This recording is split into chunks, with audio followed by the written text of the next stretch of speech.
अस्सलाम वालेकुम। हेल्दी का लाइफ के साथ मैं हाज़िर हूँ। आज मैं आपको रमज़ान की तैयारी के लिए बहुत मज़ेदार सा वोंग टोंग बनाना बताऊँगी, जो कि बहुत ही इजीली है। इसकी पट्टियाँ आपको जो आसानी से दस्तयाब हैं, वैसे आप घर में भी आटा गूँध कर, मैदा गूँध कर इसकी पट्टियाँ बना सकते हैं। लेकिन ये है कि हमने बाज़ार से तैयार पट्टी ली है वोंग टोंग की।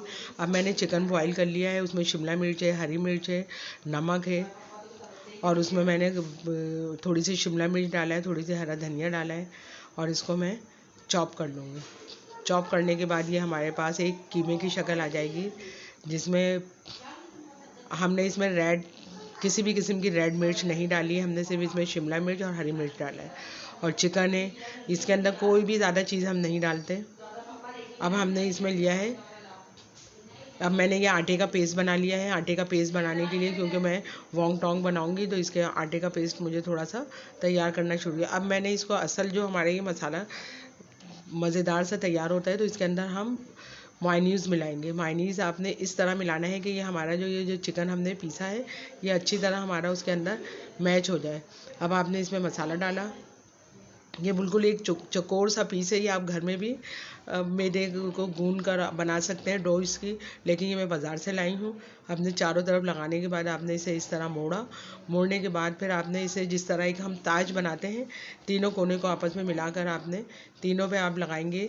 जो हमने आटे का पेस्ट बनाया है, वो लगाने के बाद आपने तीनों को आपस में मिला लेंगे।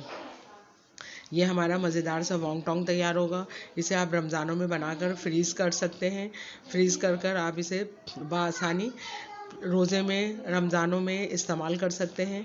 और ये एक आसानी से के साथ बन जाता है। इसके अंदर आपको कोई लंबा चौड़ा मसाला नहीं डालना पड़ता, और ये बहुत ज़्यादा मज़ेदार होता है। फ्राई करने के बाद इसको आपने फ्रीज़ करने के लिए कोई अच्छा सा चौकोर सा डब्बा ले लें, जिसका ढक्कन बिल्कुल सही तरीके से लगे, और आपने इस तरह इसे लाइन से रख दें।